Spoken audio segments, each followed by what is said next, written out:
going on, Houston, Texas, man? Today, got a good workout in this morning, man. Went and played with some of my boys, and we got a good little 3-on-3, little soccer scrimmage going on, man. And it was good, man. We got a little sprinkle of rain. Got some cloud covering at one point, so it wasn't as hot as I thought it was going to be when we first got there. So it's all good, man. You guys, I hope you guys are staying healthy, man, staying safe. I just went across a funny video on Twitter. I think it's somewhere in the Ozarks.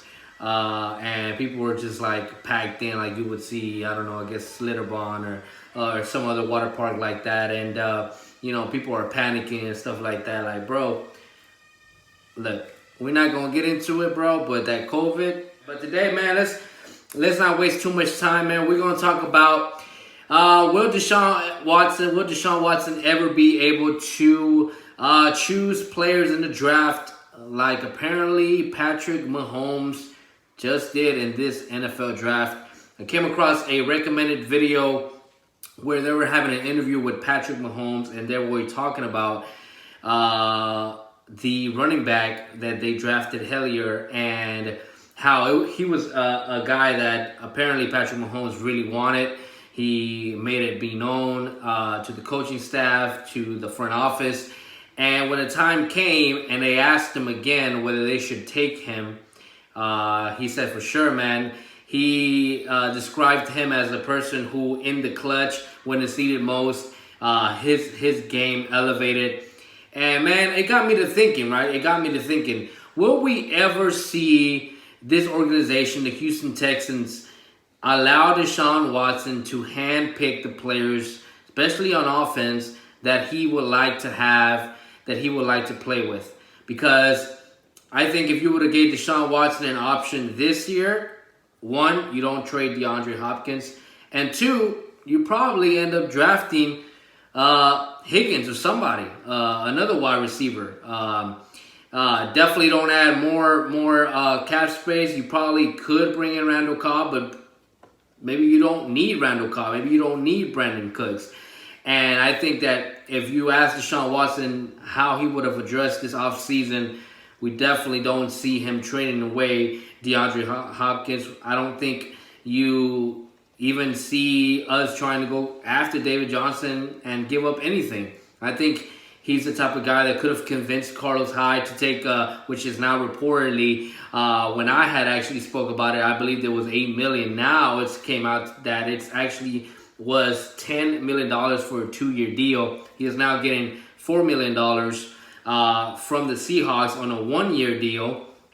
And like all the $4 million is not guaranteed. I think only maybe $1 million is guaranteed, and the rest of it is an incentive. So not only did Carlos Hyde, I feel like, lost because he's going through, man, he's probably going to be second or third string on that team, right? Not only did he lose, but we lost as well because we had to give up to replace him.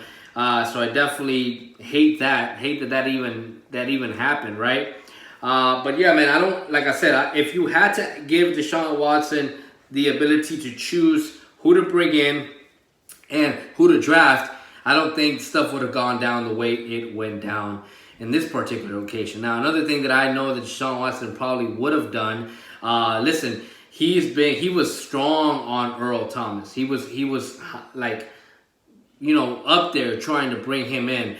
And here's the other thing. Justin Reed has been high on Eric Reed to come here, and yet we're still not seeing anything. Now, it's already been reported that the Texans are going to be working out some folks this upcoming week, and most likely it won't happen until June sometime. Curious to see if the Jernigan signing finally becomes official, because all they need is a physical from him. So it's been rumored that he's not really ready physically, and that's the reason why he hasn't been taking it. There's been rumors that because of everything that's going on in the world, they haven't really been able to test him with the people that they've wanted to test.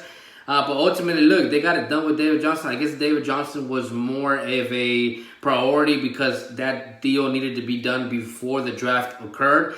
But other than that, man, you know, you definitely don't see Deshaun Watson's input when it comes to what they're doing in offense. Now, you can tell me and that these are things that you feel like will help Deshaun Watson. But ultimately, this guy, look, he has made receivers that have fell out of the league, like Bruce Ellington, shine, right?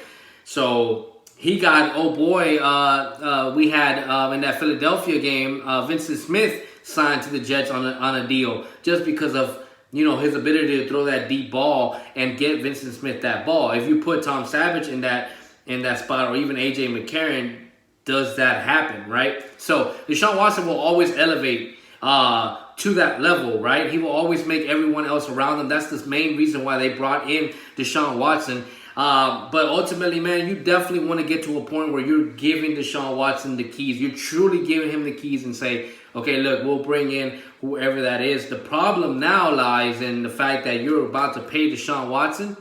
You're not going to have that ability now. So the only ability that we will have is to be able to draft people. But as you guys know, going into the next year's draft, we don't have a first, we don't have a second. So we are finding ourselves in another similar year like we drafted Justin Reed, where we only had a third-round pick.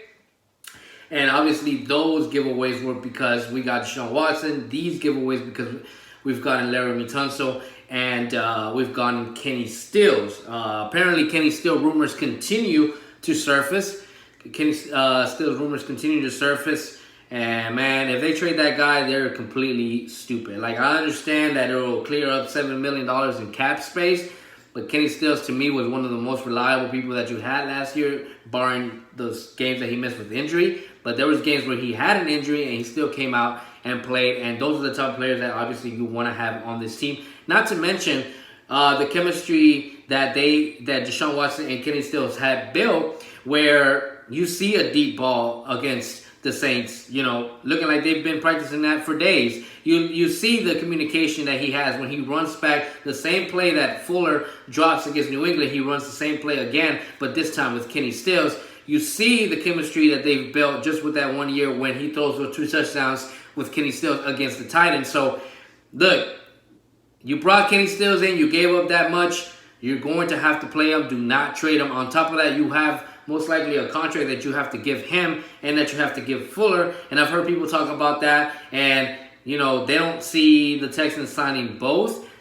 But ultimately, it comes down to what you can do with the money. Can you convince Fuller to take less because of the injuries that he's had? Especially if he goes down with an injury this year, that contract negotiation, at least with the Texans, will not be one where we're trying to pay him top dollar, top wide receiver money, which means that he could end up being like Carlos Hyde and either leaving or saying, no, I think Deshaun Watson is special. I like what you guys are building here. And ultimately, he will resign.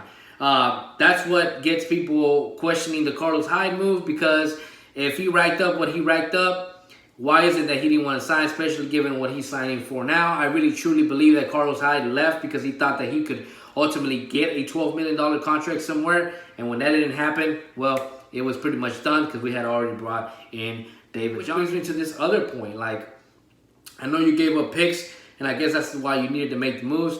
But I feel like David Johnson still would have been on the Cardinals team right now had you not made that trade. Had you not made that trade, like I said, you could still have signed Randall Cobb. You could have still signed Brandon Cooks for a pick because you would have gave that 57th round away, and technically you just would have not drafted in the second round. Either way, man, to me, they need to start asking Deshaun Watson more about his preference, all right? If they're already doing it with Mahomes knows what he wants. He knows what the team is missing. He knows the flow of the game. He knows what they need to go to another level. I feel like Deshaun Watson is a smart enough guy, a great enough quarterback to be able to distinguish what he needs. And like I said, and I think a lot of people have said it, there are things that DeAndre Hopkins did to save Deshaun Watson's butt that any other wide receiver is not even attempting to throw himself or slide for this particular catch. And that obviously would have rose his incompletion level. That definitely would have brought down the third down conversions. And so now you're looking at a team that is going to have to figure it out. And yeah, I understand that you guys were saying, let's spread the ball. My problem with that is, you spread the ball, but Deshaun Watson is still going to find a favorite target because ultimately he has to trust a wide receiver that is going to convert on 3rd and down because we know Billy O, he panics quite a lot with 4th downs. And I think it's been mainly because our conversion rate with Deshaun Watson on 4th down, I think it might be closer to 50-50, but I think we've actually failed more than we've succeeded in that, given Deshaun Watson's career. But man, look, you gotta let the guy play. That's another thing I think they discussed, not only in Tim Kelly's presser, but they talked about it, I think, in interviews that Vandermeer had with Tim Kelly, where they mentioned, hey, they're looking to allow Deshaun Watson to look at the defense and call the play and see what's coming next. And that part does get me excited because that part of Deshaun has always been great. Think about the Falcons game, right? Think about the Patriots game where he said, we're going to run this play again because this play would have been good. It's just that Fuller didn't make this catch. Let's now try it with Kenny Stills. And they do it.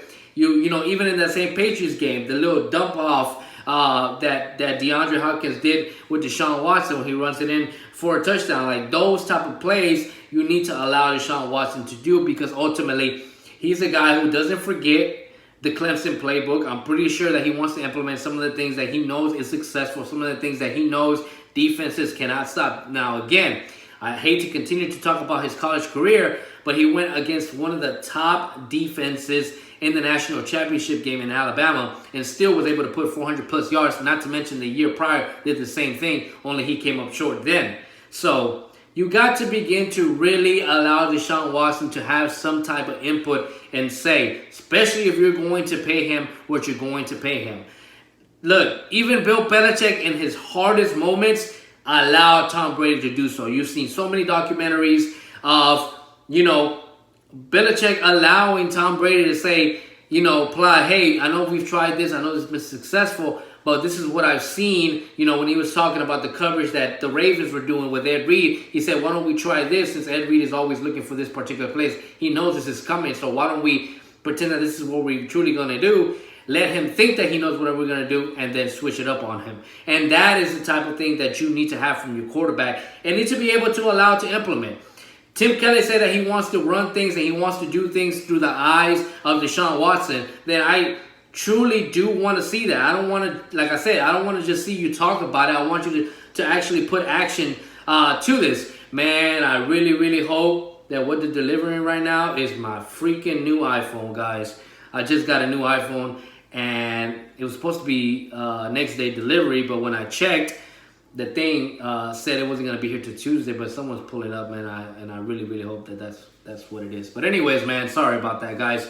Just excited about that, and hopefully it makes a big difference when it comes to the quality of my video. Oh, man, I don't think it is. It's Amazon. Damn it!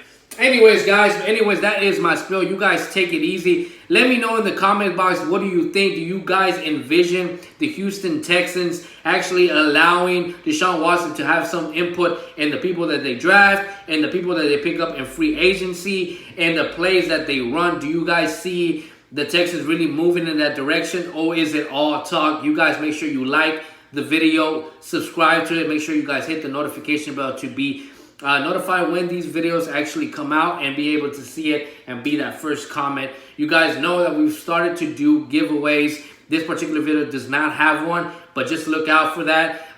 Continue to give my subs all the love, especially to those who decide that they want to watch the video throughout the whole entirety. And man, this is what we do it for, man. You guys take it easy, H-Town. Let's get it.